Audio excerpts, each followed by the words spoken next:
Right, well, it's my great pleasure to introduce David Crabtree. And once again, you have the detail of his background there, so I'm not going to go through all of that. But just say, why did we invite David? Well, David's an expert, apart from the fact that he's an expert on neurodiversity and learning differences, and that he has over 30 years of experience in schools and colleges and higher education. He's also been very much involved in policy formation, working with government departments, working with an organization, a founder member of Achievability, and his work has led to a number of groundbreaking publications. So all these things, and of course his, I think it was, I don't know how long ago, the RSA diploma in teaching learners with specific learning difficulties. Maybe I shouldn't ask you that, David. But all of these things we felt made David a very good person to come to share with us the experience in the UK, the lessons we are learning. We don't have all the answers, but we've experienced many of the challenges and come up with some of the solutions. So let's hear from David Crabtree.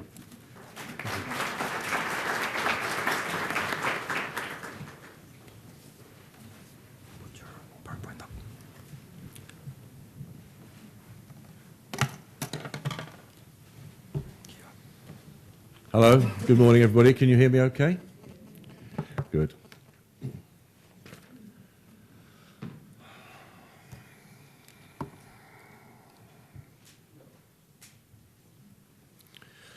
Okay, first of all, I'm just going to give a little bit of background about myself and my perspective, where I'm coming from.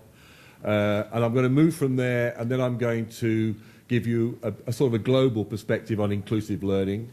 And then we're going to move from that to currently what's happening within the UK, and then we're going to land in a particular school and a particular situation. So I'm going to start with the big picture, and I'm going to go down and focus it then very much at the end on a school situation. But I'm going to start with myself and where I'm coming from in terms of my own background. I'm a teacher. I've been a teacher for a very long period of time, and I've taught in a whole range of different institutions. And I've taught a whole range of different students. It's ranged across all three phases, from primary through to higher education, and I've also worked in a range of situations from state schools, and I've spent a little bit of time in prison.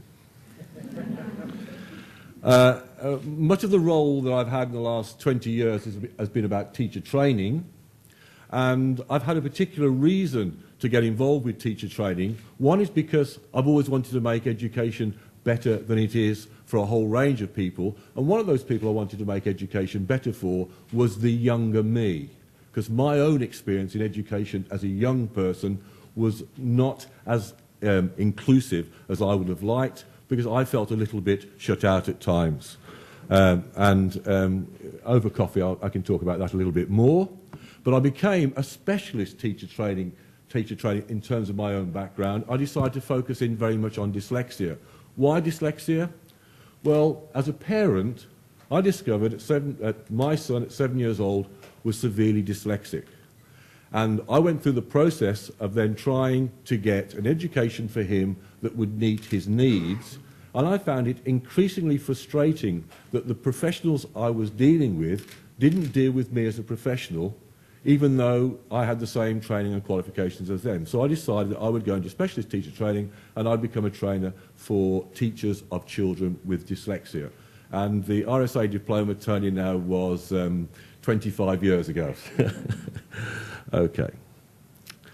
One of the things that I noticed in training specialist teachers was something which was the twin silo effect, which was the specialist teachers worked very well working with young people with dyslexia on a one-to-one basis outside the classroom, because the way that the system operated in schools at that stage was that if a child had been identified as having a specific learning, use the word difference carefully, difference, they would spend time with a specialist teacher outside the classroom.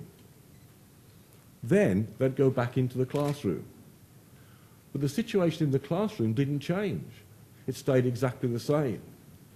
And even though that specialist teacher working with the child, whether that was my child or any child of the teachers that I'd trained, even though that specialist teacher had specific methodologies that would work very well with children who learn differently, the classroom teacher that was watching that child move out of their class and then go with the specialist teacher very rarely asked the question, what are you doing that's different that I can do within my class? And what I recognised was that wasn't just in terms of that relationship between these two different teachers with different skill sets. In fact, in the way that education was structured, there were two silos. There was the mainstream curriculum delivery, and then there was a whole organisational separate structure that was around children who learn differently or children who have special needs. And by and large, those two didn't communicate. You want me to speak a bit louder? Okay. You can't hear me? Okay. And what I also noticed in terms of that twin silo impact was that there were two organisational structures at work.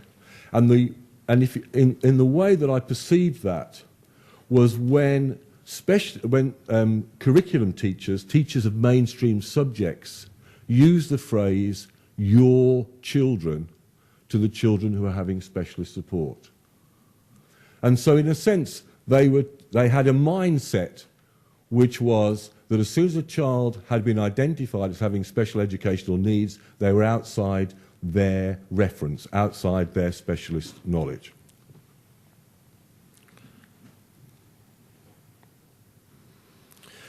And so, in terms of the work that I was doing, what I wanted to try and do was bring those two together to make an impact upon the classroom and bring that specialist knowledge into mainstream teaching. And some of the work that I was doing at that stage was with the University of Westminster, based in the central London. And we set up a national project called Achievability, which received higher educational funding, and the aim of that project was widening participation to enable learners who learn differently to progress, more of them to progress into higher education. So we received funding around that nationally, and that gave us the opportunity then to work with teachers up and down the country to provide them with specialist training in mainstream classes so that they could change the situation within the mainstream class to make it more inclusive. So that was the Achievability project. And within that project, one of the things that I kept finding at every stage was that, teachers were very enthusiastic about developing their professional knowledge and working with a wider group of learners, and to work with learners that they previously maybe felt that they hadn't reached. But much of the questioning was about what can I do in the classroom on Monday? What can I do next? What I saw was relatively short-termism. They wanted one idea, one thing they could do, which is great, fantastic. Take one idea back in the classroom and use it was really superb. But once that one idea has finished, what do you then do? And I entered into a dialogue through the Achievability project with the teachers that we were training around what would enable them to take some of the things that they were doing, some of these ideas, that little bit further. And one of the things that became increasingly obvious was that although they had fantastic knowledge within their own subjects, there was an area which they didn't know and didn't understand, and it was an area that was specifically important to specialist teachers.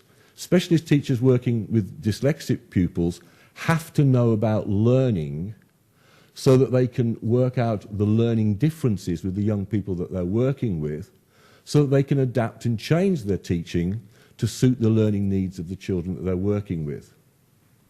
Mainstream teachers did not have learning as part, or how children learn as part of their training. And so therefore, even though they had fantastic knowledge within their subject area, changing it and adapting it for learners who learn differently was problematic because they were without the underpinning knowledge. Consequently, within the Achievability project, we felt it was really important to bring about a change, to create an opportunity for teachers to have that other skill set, to have that other knowledge about learning itself.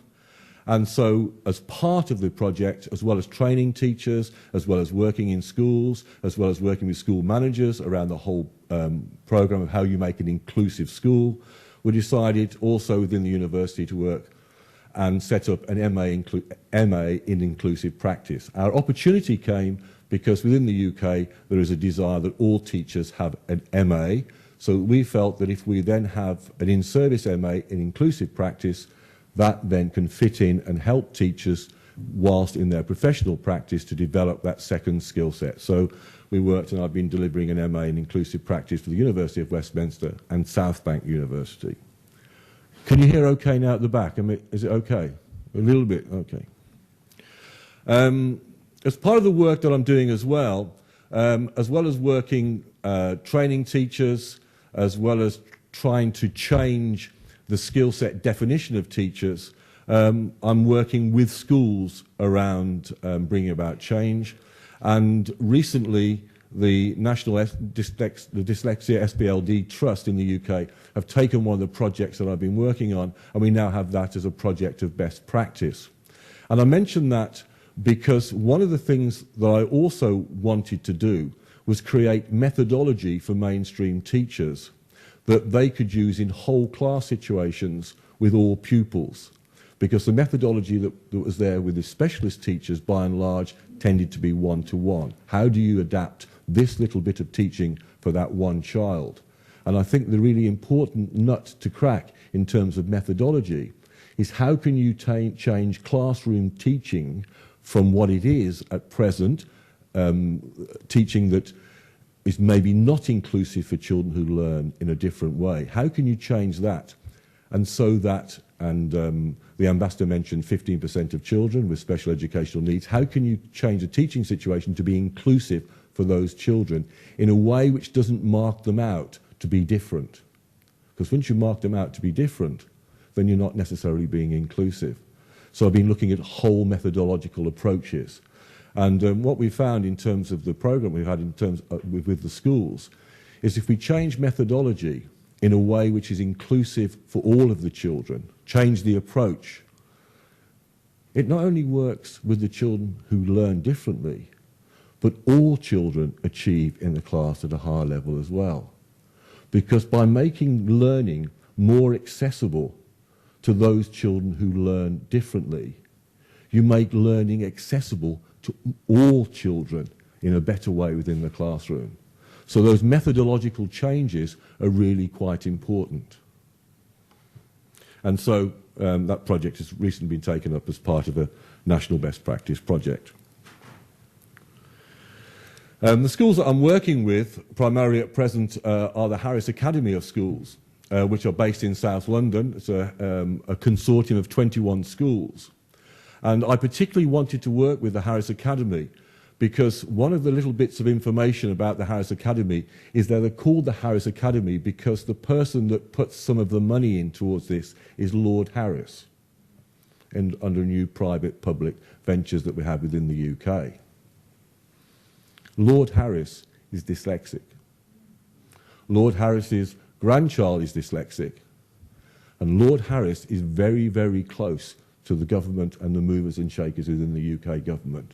So what I'm looking to do in terms of my practice is bring about a change in the schools and bring about a change also in national practice at the same time as well.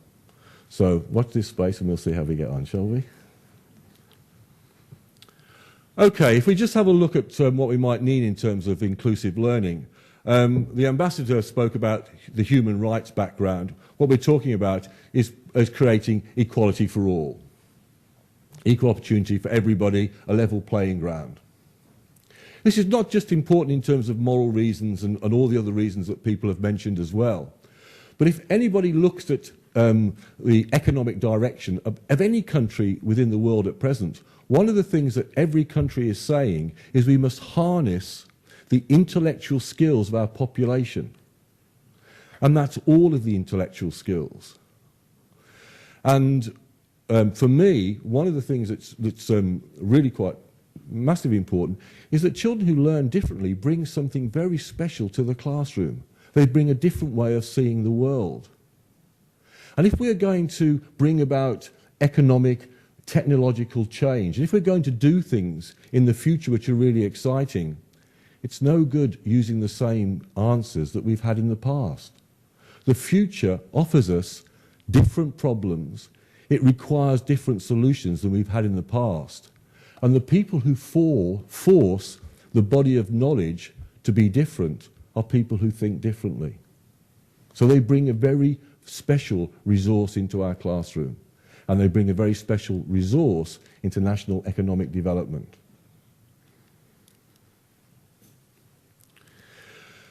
In terms of inclusive learning, the model that we tend to use very much is a model which goes across all disability groups, which is called the social model of disability, which basically says that it is society which disables people because it orders things in such a way that some people do not gain access.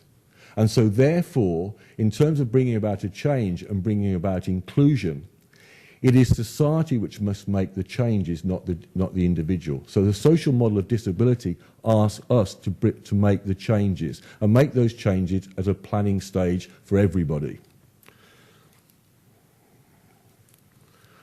It also says that all human differences are normal, and that we should include them as normal, and we should include them as part of our training. That learning itself needs to be adapted to the needs of the learner. My first education tutor at university, Harry Chasty, said to me that if the learner does not learn in the way you teach, then teach in the way they learn. And I've always kept those words to my heart, and those essentially, our role as teachers is to facilitate learning.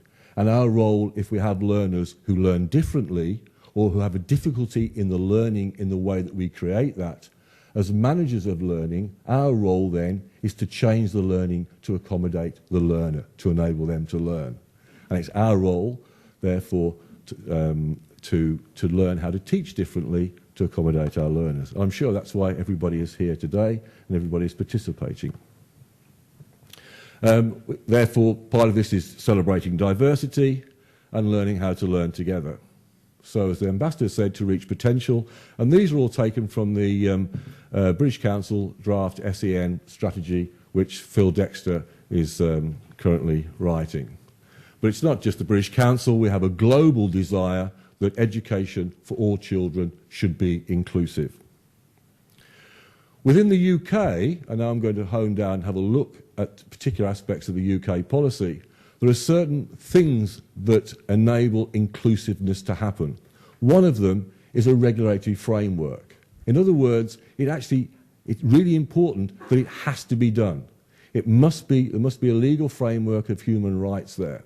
The regulatory framework within the UK is such, not just that all children should be treated equally and so on and so forth, but actually, at the end of the day, if a child with a disability isn't educated to their potential and suffers from discrimination in some way, then they have the right to sue, and somebody will pay for that.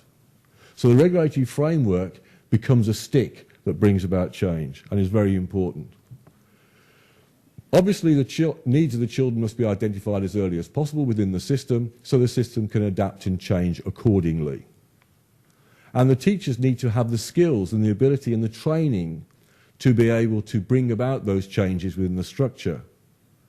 And the structure itself must also see how it's getting on, identify what changes it needs to make. So it needs to be reviewed, and we need to have practices and procedures which can track children's progress to enable and see whether they are actually reaching their potential.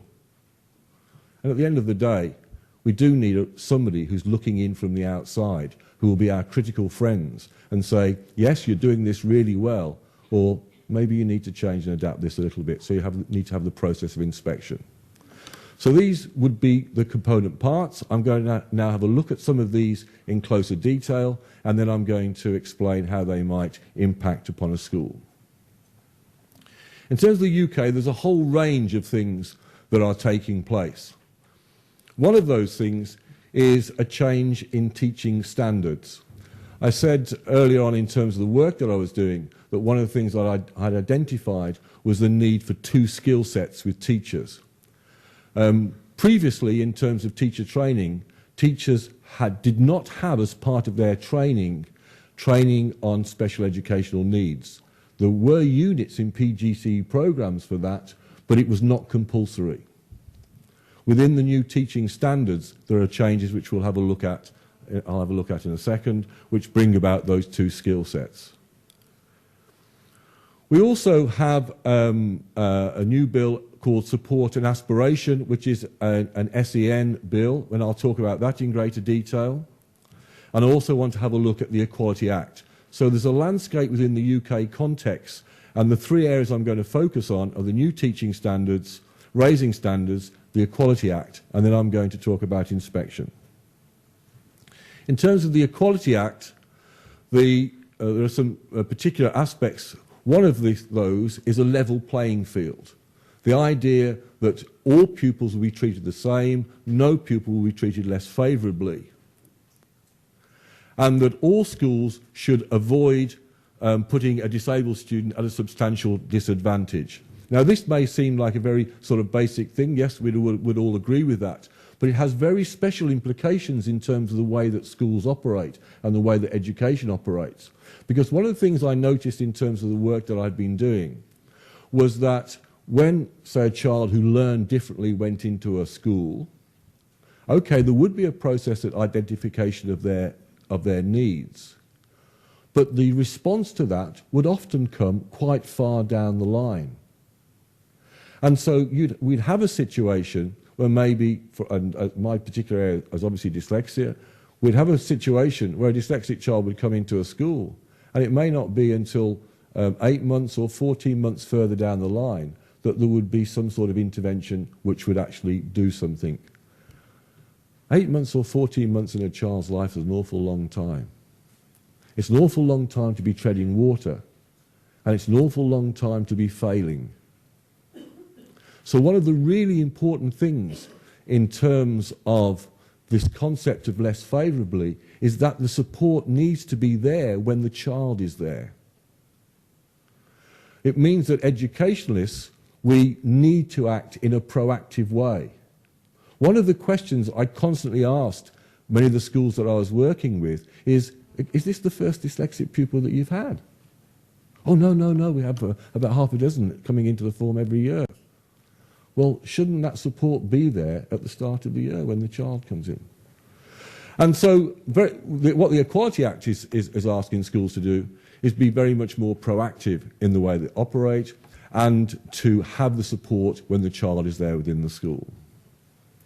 The new standards for teachers have the statement in there that teachers will have a clear understanding of the needs of all pupils, including those with special educational needs.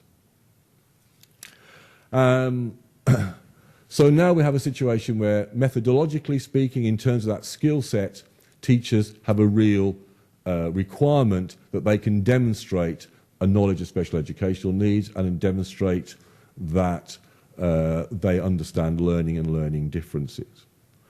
What this means is that institutions have to anticipate the changes they need to make. They need to be prepared for the learners as they're coming in.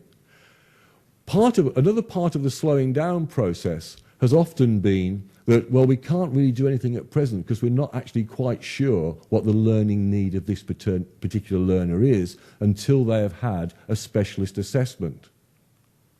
Now, one of the problems about specialist assessments is they take a long time before they actually happen.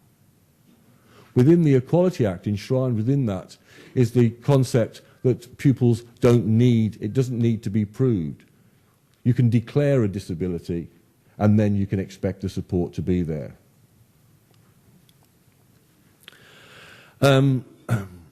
What is also happening with the Equality Act is that all institutions need to show a clear plan of what they're doing. They need to identify the changes that they're making, and they need to have a clear procedure for monitoring and evaluating where they're at in terms of the changes.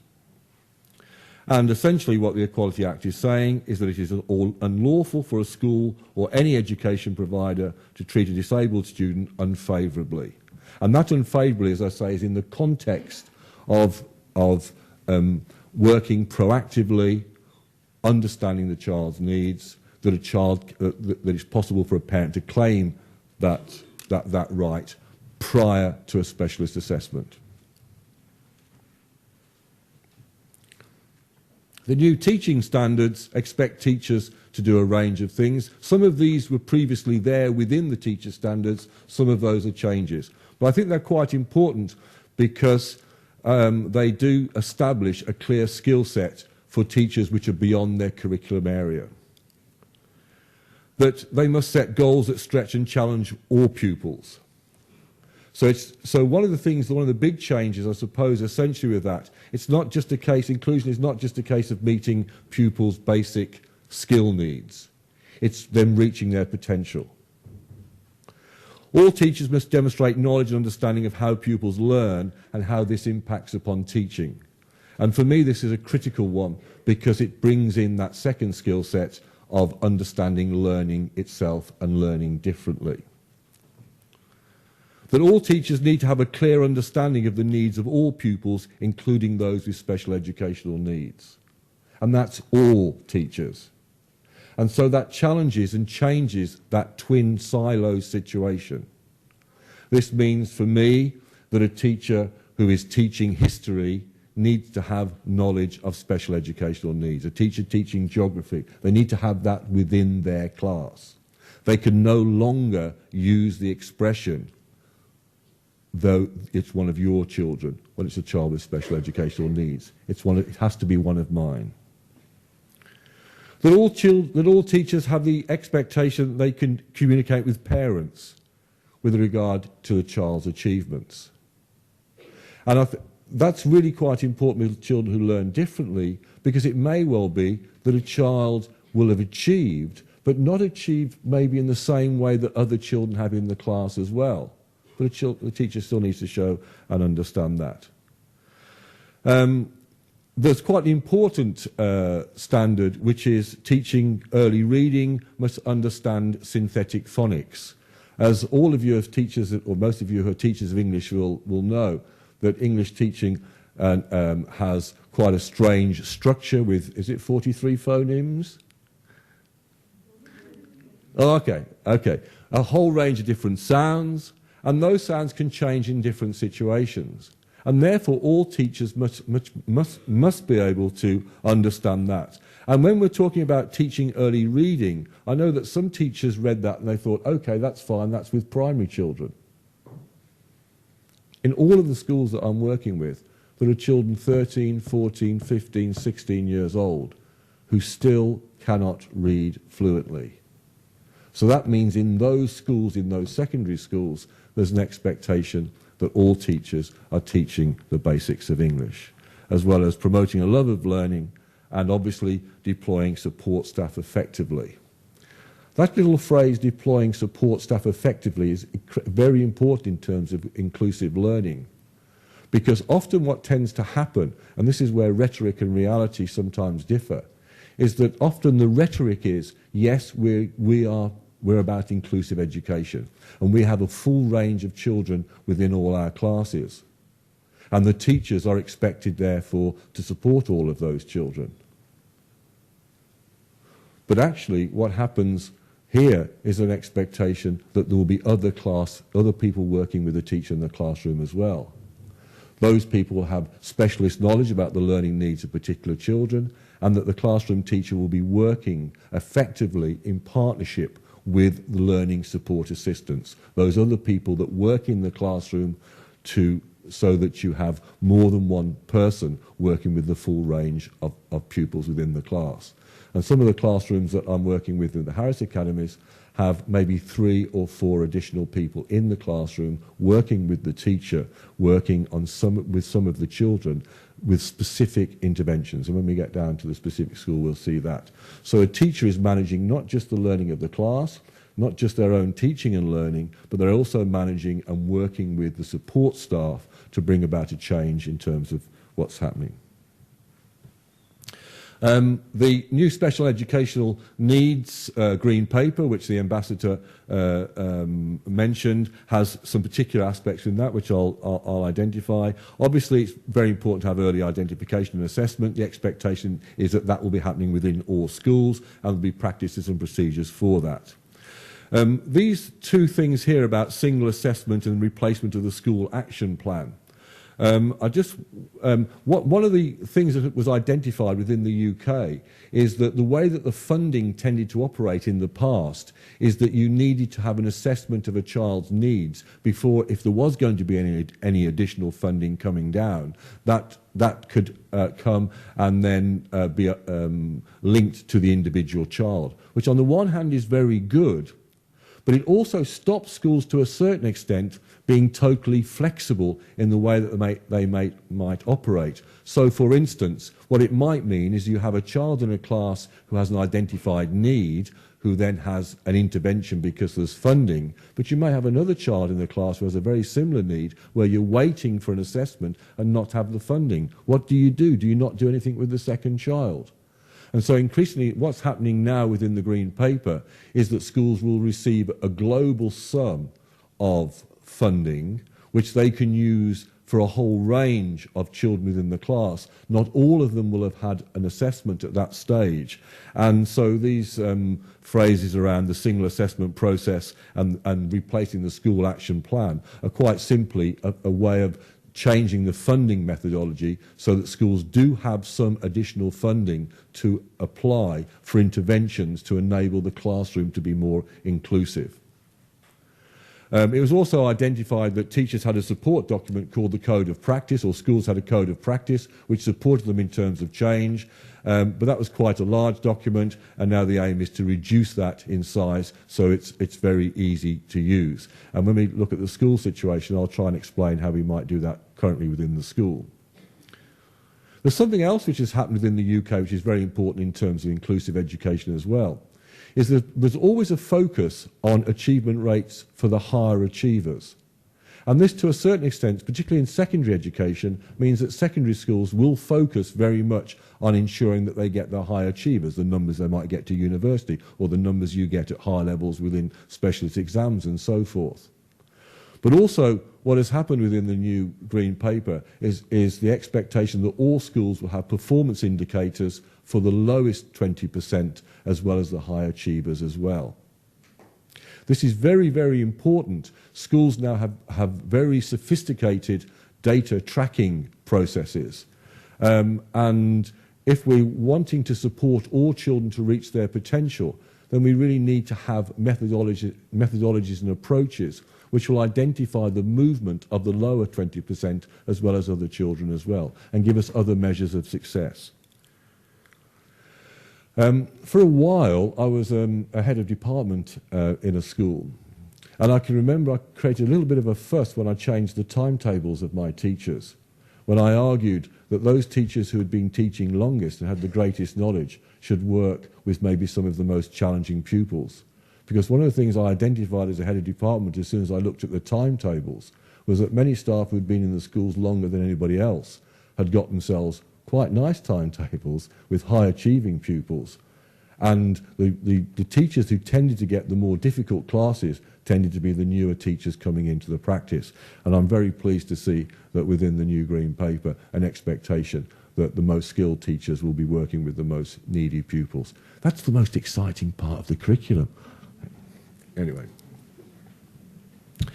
Okay, we also have an inspection process. Okay, so those are the expectations with the institutions in the Green Paper, and we have an expectation process. And the expectation process, inspection process has had to change to take into account the Equality Act and also this Green Paper.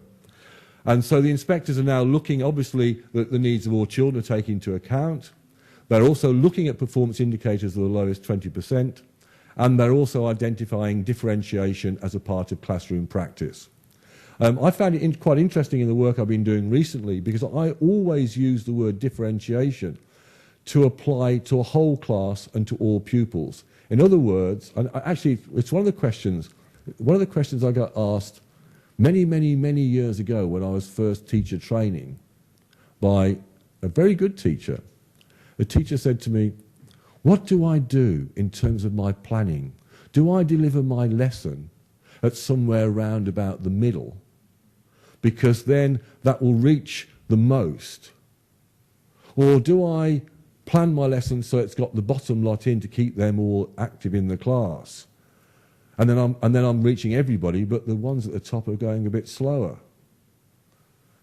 And I said, well, have you not thought about having different things going on in your class at the same time and having differentiation? And I've always thought about differentiation being that process whereby you are delivering a whole range of things at the same time for the same group of people, but recognizing that different people need to have different triggers and different approaches in their learning. So the process of differentiation is merely the process of changing and adapting what you're doing to reach the greatest number of people within the class at a time. And so the expectation with the Ofsted framework is that teachers will show clear differentiation in their teaching, not just in their planning. Okay, so that focus on teaching has also meant that within the Ofsted framework that the inspectors are looking at teaching all of the time. They're looking at classroom teaching, they're looking at what's happening with pupils. In terms of the data that they're looking at, obviously part of the data was the lower 20%, but schools have what's called the pupil premium. The pupil premium is a sum of money to bring about inclusion within the school, if you like.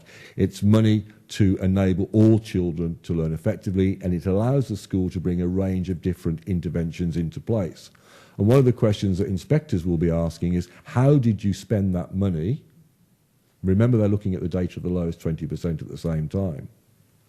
And also, can you show us the impact that has had? Can we see that certain children have now learnt more? Can we see movement in terms of that learning? So the expectation is the data tracking, the methodologies will be able to show that. Okay, I'm now coming on to a particular school and a particular situation. This is a slide that was a colleague of mine who is a special educational needs coordinator in one of the schools that I'm working with. This is a slide that they used with their governing body to discuss what happens within their school around inclusion. And I thought it was a slide that I would bring to you. So I'm going to explain it now in a little bit more detail. I was a little bit unsure about the pink heart at the centre, but she assured me it would go down well with the audience, so I hope you accept it as well. It went down very well with the governors, apparently. One of the important things within that is that the school has a real ethos, and so we've got some things that are coming in around around inclusive learning within that school. The school itself is inclusive. It has a very strong ethos, all its aims, all its objectives, its unique selling propositions, all of those things are about celebrating diversity, are about inclusion. So this particular school has a strong and well promoted and well published school ethos. It also links in very effectively with parents. All parents receive regular reports on their children's progress. All parents are invited regularly within the school. All children and all parents are included, and there's also information giving, and parents can not only get in touch with the school by going into the school, but they can also send emails, and they'll also receive information on the school website. The school's got very strong links with educational psychologists and education welfare officers. So specialist advice and specialist support can also come into the school to support the mainstream classroom teaching. It also works with a range of different external agencies, and I've identified one here, the Tavistock and Portman Trust are like a counselling organisation to develop broader range of counselling skills with staff and with pupils across that institution. So you've got strong links with these bodies as well. In terms of the teachers, there is in-service training to extend their particular skill sets. One area of in-service training is on teaching language and literacy skills, and all teachers have one-day phonics training for all staff. I'm currently working with all the teachers in the school on neurodiversity training, and all teachers will have training on that, and I'm working with teachers then about how they're putting that training into practice. One of the things that I think is really quite important is not just to deliver training itself, because if you just deliver training, what I found is that people are very enthusiastic in terms of training and they really want to bring about a change, but then they go back into the same classrooms with the same problems, and the training that you've given them, even with the best will in the world, starts to disappear a little bit in the background. And so that what I then do is I work with teachers and we go back to the training and we start looking at what they can put into place and support them within the classroom as well. All the teachers are also going to have specialist training, in particular interventions. Sounds Right training and RAVO trainings are both commercial trainings around literacy and language development. So the specific skill set development for all teachers happening within this school over the 12-month period. All teachers also have inset on case studies with particular children, looking at the interventions and what changes can be made and how things can be improved. All teachers have access to what are called work discussion groups, which are opportunities to look at particular issues and see how they can be changed and adapted.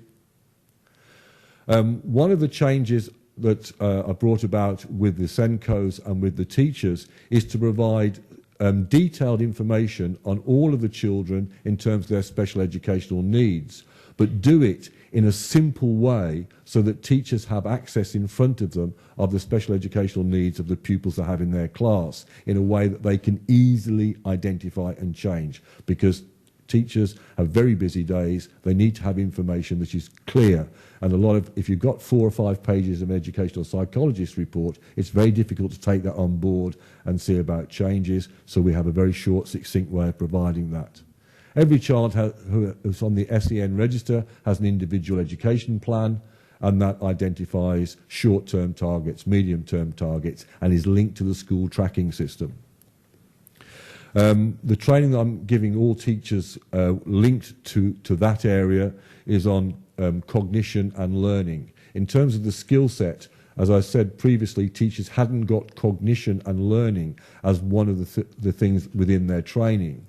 And so all teachers have training on cognition, learning and learning differently. And then what I'm doing is also doing supportive observations with teachers so that I can say, okay, you might need to change or adapt or change this a little bit to bring about more effective learning. And the school has a very effective pastoral support program. Within the classroom, what's happening are things like explicit inclusion interventions. So teachers will be expected to do things, or learning support people will be expected to do things. There's in-class TA support, all pupils' progress is tracked, and all pupils have access to a peer mentoring program. And then also within classrooms, at the very early stage, this is a secondary school, at the very early stage, one of the things that have been identified is the change of ethos from a primary school to a secondary school was very problematic for some pupils. And so we have a transition arrangement that some of the classes in the secondary school have a single teacher for the whole day, in the same way that you have in primary school, to enable pupils to start making the change from this more holistic day to a more fragmented day. So within that school, those are the sorts of arrangements that have been put into place to support inclusion.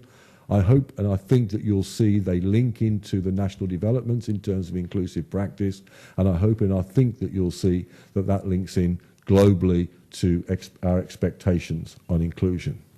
And at that point, I think I'm going to stop and invite any questions, and I hope that you found that interesting and rewarding. Thank you very much indeed.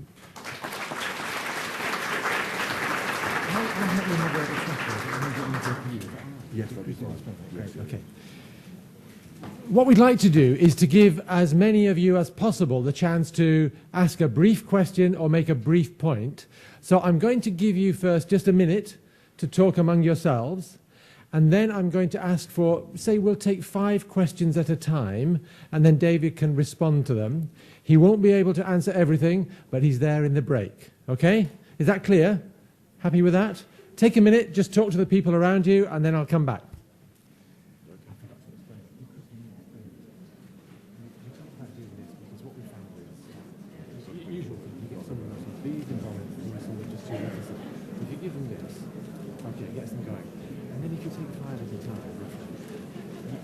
You get feel for what the response is. You know, it's not just a one-off. We get a feel for what's going on. And if you can kind of not go into detail on your answers, often you just Fine. Models. So I think whatever they will ask, I'm hoping they'll finish that. So we'll see. We've got a good 10 minutes. Yeah. So, you know, and the thing is, if it hasn't come, I'll give you the chance to finish off with that slide, you know, last word over to you, and you use that and round it off. I think whatever happens, that slide will come out. I believe you. Okay, right. Yeah. Was it clear enough? I mean, fantastic. There's just so much there that it's all really, really good stuff and highly relevant. Charming, really relevant. There's no secret to Minister of Education. Okay. So which one? Was that the one? She's the National Education Council. Oh, okay. Yeah, All right. she's very good. She's a sharp lady. Okay, I need to check where the microphones are. Where's Steve? Come on, I can't see when you need it.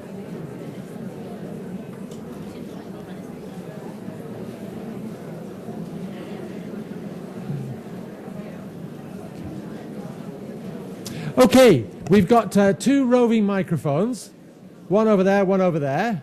So can I just have a show of hands? Who's interested in asking some questions or making some comments? Let's just see. Okay, I see one there. Come on, I need some more, one here. So if the microphone people can get to those two.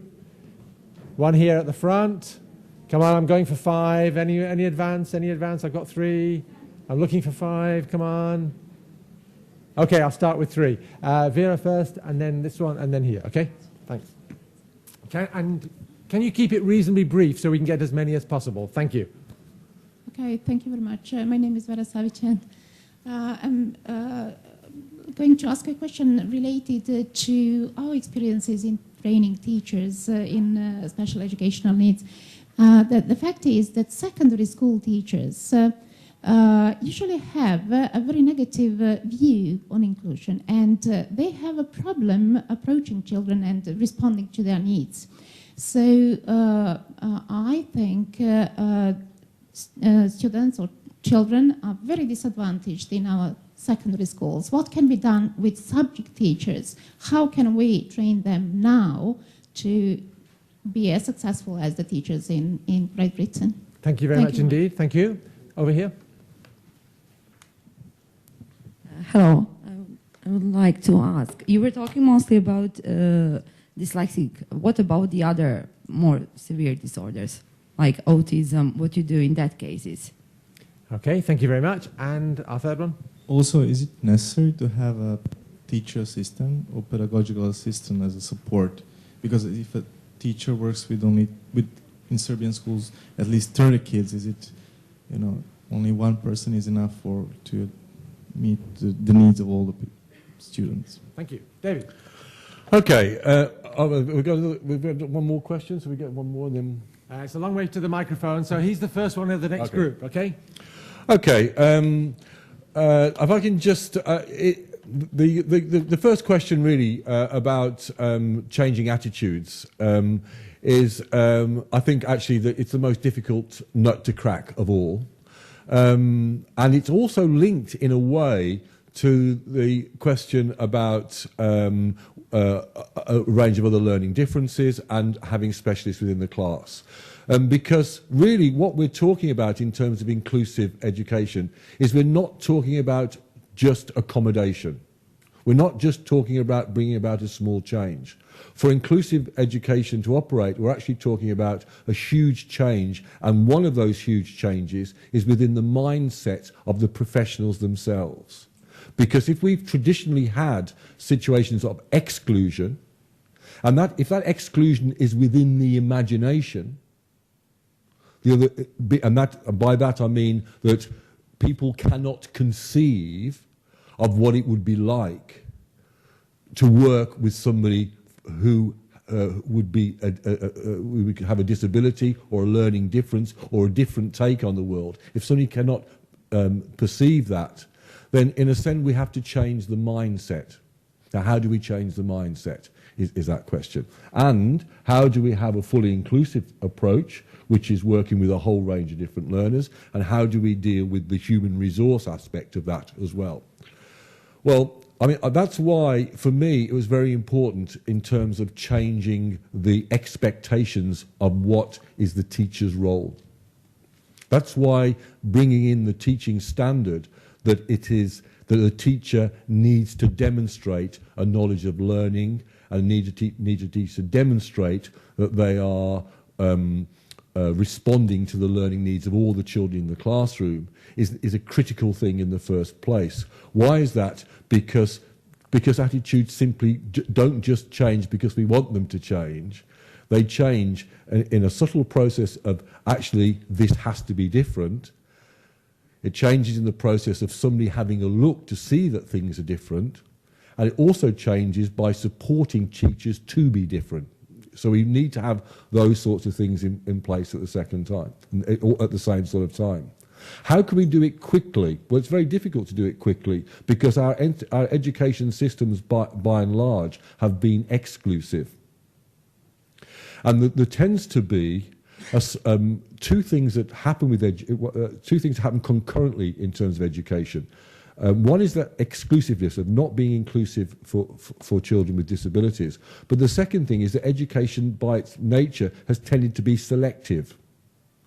And therefore education has had built into it, through its selectiveness, the concept that some people do not reach that point, the concept that there will be failures.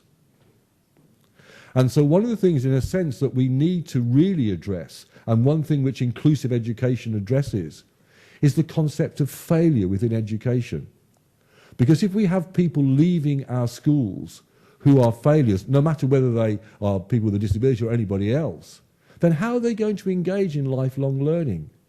How are they going to take the economy and the society into the 21st century if they have within them the concept that schooling and education for them is something that is a failure? So it is important to change the concept of failure within education and to address that. And part of addressing that is inclusive education. And so as soon as a teacher rejects a child because that teacher feels that child does not come up to the need, then that teacher is then actually working through that whole sort of process of building in failure to our system. So that's what we need to change, and that's what we need to challenge. And that needs to be challenged at every level. And I think it's partly changing teachers' standards, expectations, the process of inspection, and what managers expect from their teachers. Okay? Now, in terms of the broader, taking the broader perspective, thank you very much for reminding me about this. You're quite right. My earlier area of training was very much within dyslexia, and that became my main focus. It became my main focus as well, because not only have I got one child who's dyslexic, but I've got 3 children all around about the age of 30 now, 131, 128 and 126, and all of them are dyslexic and dyspraxic and so on. And they're all discovered at different stages within their education. It made me think a lot about the whole process of identification and labelling in terms of special educational needs. And much of the work that I then started doing was identifying cognition and the neurological basis for this. And one of the things which, therefore, when I talk about whole methodological approaches, is actually how we might use the current knowledge that we have that's been developed, particularly over the last 15 years, when we can now see cognition actually happening within the brain. How can we use contemporary knowledge about neurological changes that happen within the brain with learning and learning differently? How can we use that in terms of our methodological approaches? And I think much of the work that I'm doing at present is taking the concept of neurodiversity, that is people who learn differently no matter how they learn differently, and inculcating and using that as part of teaching and learning. I think that has to become, I think the knowledge of learning and learning itself and learning differently and neurodiversity, the current knowledge that we have about how the brain operates needs to be part of the skill set of teachers, so that whether teachers are working with learning support systems or working alone, they can utilise that knowledge to manage learning effectively for all their learners. So I hope that I'm addressing question number 3 for that as well. Thank you. Thank you very much indeed. I promise we'd take one there. Anyone want to squeeze in a quick? There's one here. Oh, it's coming by. Okay. And anyone else? Okay, I will take these 2. I'll let David read that. And then I'll hand the last word to David. So was there a question back there? Oh, there wasn't. Sorry, I thought there was one in the corner there. Yes, I saw a hand. No? Okay, so we'll take you second. David, do you want to start with that? And then, actually, no, if you read that out. Okay. I'll read Numbers. it. Okay, numbers. Okay, Is there a limit to the number of inclusive children per class in British schools? And the question over there is? My question. Yes, please. My friend will translate because I'm a little bit anxious in front of many people. Pošto mislim da je, ja sam Nataša Milović, psiholog, inicijativa za inkluziju Veliki Mali iz Pančeva. Nataša Milojević, a psychologist from Initiative for Inclusion, Veliki Mali from Pančevo. U mom iskustvu podučavanja nastavnika u planiranju podrške za decu sa teškoćama u razvoju već jedno 5-6 godina, nijedna grupa nastavnika nije prošla, a da kao najveći problem u inkluzivnom obrazovanju ne kaže da je prihvatanje teškoća od strane roditelja i optuživanje roditelja za nesaradnju sa nastavnicima. Pošto mislim da je to kulturološki fenomen u Srbiji, da li imate predlog za početne korake rešavanja? Okay, sorry, I will summarize. Since she was doing teachers training for 5 or 6 years so far, one of the major obstacles with every group of teachers they had training with was cooperation with parents, and the statement that parents refuse to accept that their child has a disability, and the accusations of parents that teachers are not doing enough. So since it appears that it's a cultural thing in Serbia, do you have any proposal for kind of solution or some initiatives? Okay. Thank you very much. Someone's phoning in a reply from our online audience, but we'll let David respond to these two questions. Okay, thank you very much indeed. I'll be very brief because I think coffee's very soon, and I'm sure we all want to have coffee as well. I think the dialogue obviously between parents and schools is always going to be a very complex and heated dialogue, no matter who it is with, because essentially we share parenthood for that child, don't we? I mean, state education and the parent both share that particular role, and in the same way that two parents might not see eye to eye in what's happening, I think it's quite understandable that a school and a parent coming from different perspectives may have different views. The really important thing, if you have different views on something, is you can both look at the same thing, and you can both have access to the same information.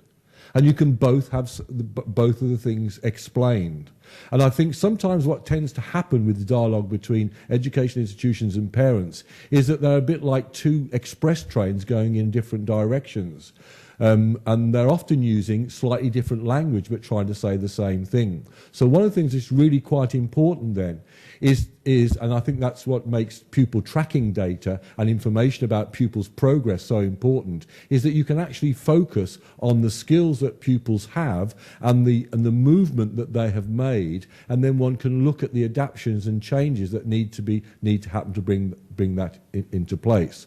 Within the UK, currently now, parents will control the funding for the interventions, whereas previously the schools did. So that places parents in a much stronger role.